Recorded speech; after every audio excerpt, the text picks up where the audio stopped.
नमस्कार, मी भाग्यश्री तुम्हा सर्वांचं आपल्या चॅनलमध्ये मनापासून स्वागत करते. आणि आज आपण सोपी आणि लवकर तयार होणारी बॅकनेक डिझाईन तयार करणार आहोत. तर त्याकरिता इथे मी बॅक पार्ट कट करून ठेवलेला आहे, ज्याची पूर्ण उंची आहे 15 इंच, शोल्डर आहेत 5.5 इंच, आर्म होल म्हणजेच मुंडा आहे 6 इंच, छाती आलेली आहे 9.5 इंच आणि येथे कंबर बॅकडाट मिळून ती देखील आलेली आहे 9.5 इंच. आता इथे आपण आपल्या गळ्याची मार्किंग करूयात. इथे मला माझे रेडी शोल्डर 2 इंच हवेत, म्हणून मी अर्धा इंच मार्जिनचा घेऊन 2.5 इंचावरती एक मार्क करते. त्यानंतर टेपला त्याच पॉईंटवरती ठेवून घेऊन खालच्या बाजूला जी गळ्याची उंची आहे ती मी इथे 12 इंच घेते. ही जी डिझाईन आहे ती मी थोडीशी वेगळ्या पद्धतीने सांगणार आहे. तर याकरिता आपला जो वरचा गळा रुंदीचा मार्क होता ना, तेथून खालच्या बाजूला व्हिडिओमध्ये दाखविल्याप्रमाणे 3 इंचावरती एक मार्क करून घ्यायचं आहे. या साईडला देखील मी लाईन सरळ येण्यासाठी 3 इंचावरती मार्क केलं. त्यानंतर इथे जी माझी गळ्याची रुंदी आहे ती मला 2.5 इंच हवी आहे, त्यामुळे इथे मी 2.5 इंच घेऊन व्हिडिओमध्ये दाखविल्याप्रमाणे आपल्याला इथे बॉक्स तयार करून घ्यायचा आहे. तुम्ही मात्र तुमच्या अकॉर्डिंगली गळ्याची उंची आणि रुंदी घ्या. त्यानंतर याच बॉक्समध्ये आपण नॉर्मली जसा गळ्याचा गोल आकार ड्रॉ करून घेतो ना, सेम तसाच इथे देखील गळ्याचा गोलवा आकार ड्रॉ करून घ्यायचा आहे. त्यानंतर हा जो आपला 3 इंचाचा बॉक्सचा मार्क दिसतोय ना तो, आणि खालचा जो गळ्या उंचीचा मार्क होता ना, त्या दोघांचाही येथे आपल्याला सेंटर म्हणजेच मध्य काढायचं आहे. तर व्हिडिओमध्ये दाखविल्याप्रमाणे टेपला अगदी मधोमध फोल्ड करून मग येथे एक मार्क द्या. तो राहील आता आपला इथे सेंटर. आता आपला हा जो सेंटर आला आहे ना, त्याच्याच पुढे इथे मी 2.5 इंच घेते गळ्याची रुंदी.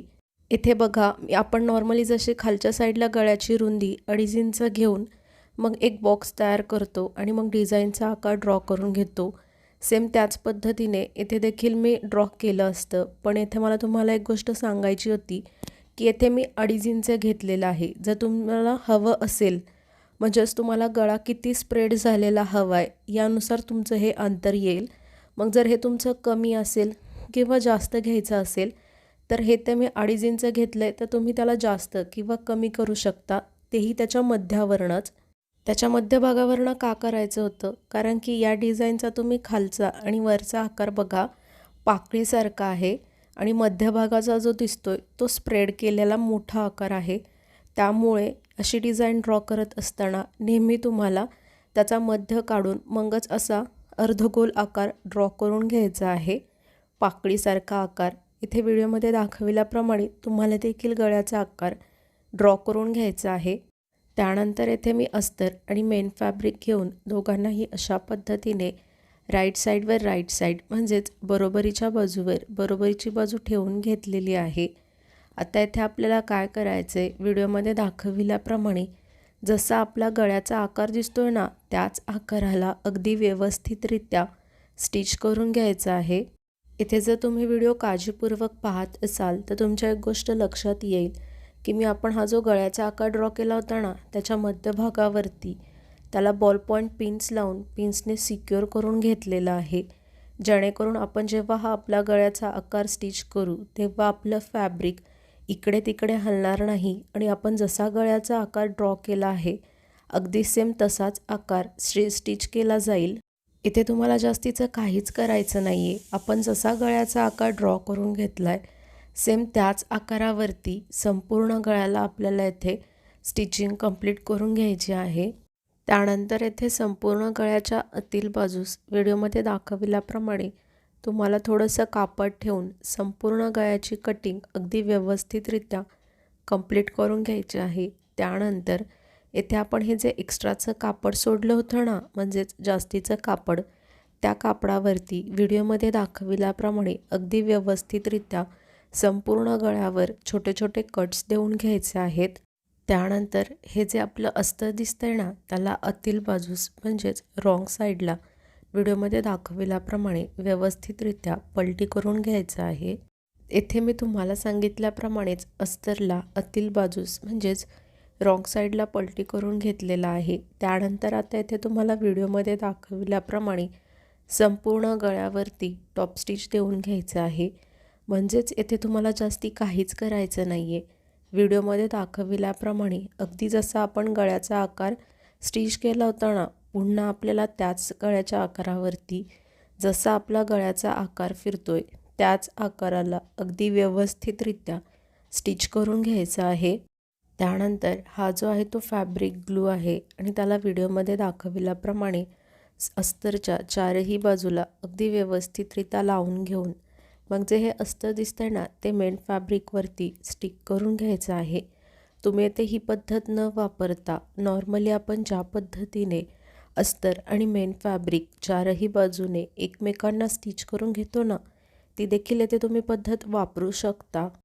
त्यानंतर हे जे जास्तीचं कापड दिसतंय ना, त्याला देखील तुम्हाला व्हिडिओमध्ये दाखविल्याप्रमाणे कट करून घ्यायचं आहे. जर तुम्ही येथे अस्तर आणि मेन फॅब्रिक एकमेकांना चारही बाजूने स्टिच केलं असेल तेव्हा देखील जे जास्तीचं कापड होतं ना, त्याला देखील तुम्हाला येथे अगदी व्यवस्थितरित्या कट करून घ्यायचं आहे. त्यानंतर हे जे आपले दोन्ही बॅकडार्ट दिसत आहेत ना, त्याला देखील व्हिडिओमध्ये दाखविल्याप्रमाणे तुम्हाला अगदी व्यवस्थितरित्या स्टिच करून घ्यायचं आहे. इथे मी तुम्हाला एकच बॅकडार्ट स्टिच करून दाखवते आहे. सेम तुम्हाला याच पद्धतीने दुसरा देखील बॅकडार्ट स्टिच करून रेडी करायचा आहे. त्यानंतर इथे कमरेच्या बाजूला अगदी शेवटपर्यंत कमरपट्टीला सरळ स्टिच करून घ्यायचं आहे. इथे तुम्हाला जास्ती काहीच करायचं नाही आहे. नॉर्मली आपण ज्या पद्धतीने अर्धा इंच मार्जिन घेऊन कमरेच्या बाजूला सरळ अगदी शेवटपर्यंत कमरपट्टीला स्टिच करून घेतो ना, सेम त्याच पद्धतीने येथे देखील तुम्हाला कमरपट्टीला स्टिच करून घ्यायचं आहे.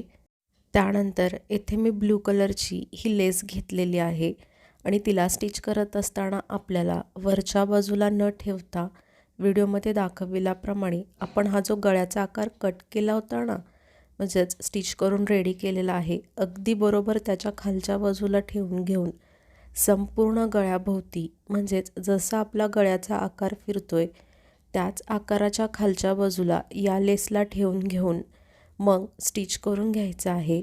आता इथे मी तुम्हाला हे सांगते की या लेसला मी वरच्या बाजूला न स्टिच करता खालच्या बाजूला का स्टिच केलं ते. जर ही लेस मी वरच्या बाजूला ठेवून स्टिच केलं असतं तर ती फिनिशिंगमध्ये इतकी छान दिसली नसते जी खालच्या बाजूला ठेवल्यानंतर दिसतीये. आणि त्याचं आणखीन दुसरं कारण म्हणजे या लेसला गळ्याच्या आकाराच्या खालच्या बाजूला स्टिच केल्यामुळे जे आपले पोटली बटन्स असतात ना, ते त्याचा लूक इथे याला आलेला आहे. ते तुम्हाला अगदी शेवटी कळेलच संपूर्ण गळ्याभोवती या लेसला स्टिच केल्यानंतर. आणि या लेसला स्टिच करत असताना मी जे आपलं सिंगल फूट म्हणजेच जो आपला सिंगल दाब असतो ना, तो घेऊन मग या लेसला स्टिच केलेला आहे. आपल्यापैकी खूप जण व्हिडिओज पाहतात परंतु चॅनलला सबस्क्राईब करत नाहीत, तर प्लीज असं नका करत जाऊ. चॅनलला देखील सबस्क्राईब करत जावा. काय होतं ना, मला देखील समजत जाईल की हां, मी जे व्हिडिओज बनवते ते तुम्हा सर्वांना आवडत आहेत आणि तुमच्या उपयोगात देखील येत आहेत. आणि जर अशीच सबस्क्रायबरची संख्या वाढत राहिली तर मला देखील एक नवीन उमेद मिळते आणि त्याच नव्या उमेदीत मला तुमच्यासाठी असेच नवनवीन व्हिडिओज बनवण्याची प्रेरणा देखील मिळत राहते. तर प्लीज चॅनलला सबस्क्राईब करून सपोर्ट करा.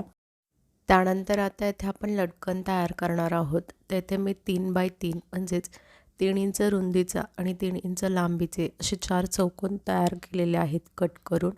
आता इथं आपल्याला हे जे चौकोनचं एक टोक दिसतंय ना, ते उचलून व्हिडिओमध्ये दाखवल्याप्रमाणे त्याच्या समोरच्या बाजूवरती ठेवून घ्यायचं आहे. त्यानंतर इथे मी रेडीमेड नॉट घेतलेली आहे आणि व्हिडिओमध्ये दाखविल्याप्रमाणे तुम्हाला या नॉटला त्याच्या मध्यभागावरती व्यवस्थितरित्या ठेवून घेऊन मग व्हिडिओमध्ये दाखविल्याप्रमाणे त्याला इथे स्टिच देखील करून घ्यायचं आहे. इथे मी तुम्हाला नेहमी सांगत असते की नॉर्मली आपण ज्या पद्धतीने लटकन तयार करतो त्या पद्धतीने करा, पण मी कधीच दाखवत नाही ते कसं स्टिच करायचं. त्यामुळे या व्हिडिओमध्ये मी तुम्हाला ते दाखवते आहे कशा पद्धतीने स्टिच करून घ्यायचं ते. तेथे याला स्टिच करून घेतल्यानंतर व्हिडिओमध्ये दाखविल्याप्रमाणे त्याला सरळ बाजूस पलटी करून घ्यायचं आहे. त्यानंतर येथे पुन्हा आपला जो दुसरा स्क्वेअर म्हणजेच आपण चौकोन कट करून घेतला होता ना, त्याला घेऊन त्याला देखील अशा पद्धतीने त्रिकोणामध्ये फोल्ड करून घ्यायचं आहे. पहिलं जसं आपण फोल्ड केलं होतं ना, त्याच पद्धतीने मग व्हिडिओमध्ये दाखविल्याप्रमाणे या नॉटला अगदी मधोमध ठेवून तुम्हाला जितका गॅप हवा आहे तितका गॅप ठेवून घेऊन, म्हणजे 2 लटकनमध्ये तितका गॅप ठेवून घेऊन मग व्हिडिओमध्ये दाखविल्याप्रमाणे याला अगदी व्यवस्थितरित्या स्टिच करून घ्या आणि नंतर व्हिडिओमध्ये दाखविल्याप्रमाणे त्याला सरळ बाजूस पलटी करून घ्या. सेम तुम्हाला याच पद्धतीने जो आपलं दुसऱ्या साईडचं लटकन असेल ना, त्याला देखील स्टिच करून अगदी व्यवस्थितरित्या रेडी करून घ्यायचं आहे. इथे तुम्हाला हवं असेल तर तुम्ही यापेक्षा जास्त देखील लटकन सेम याच पद्धतीने स्टिच करू शकता. इथे तुम्ही पाहू शकता आपल्या डिझाईनचा फायनल लुक बघा किती सुंदर आणि अट्रॅक्टिव्ह दिसतोय. आणि ही जी लेस होती ती आपण गळ्याच्या खालच्या बाजूने स्टिच केल्यामुळे इथे आपल्याला सेपरेटली पोटली बटन्स तयार करण्याची गरज लागली नाही, कारण की याचा लुक जो आहे तो पोटली बटनसारखाच दिसतोय. आणि इथे परफेक्टली ही लेस आपल्या ब्लाऊजला स्टिच झाल्यामुळे आपला गळ्याचा आकार आणखीनच छान उमटून आलेला आहे. व्हिडिओ अगदी शेवटपर्यंत पाहिलात यासाठी तुम्हा सर्वांचे मनापासून खूप खूप धन्यवाद.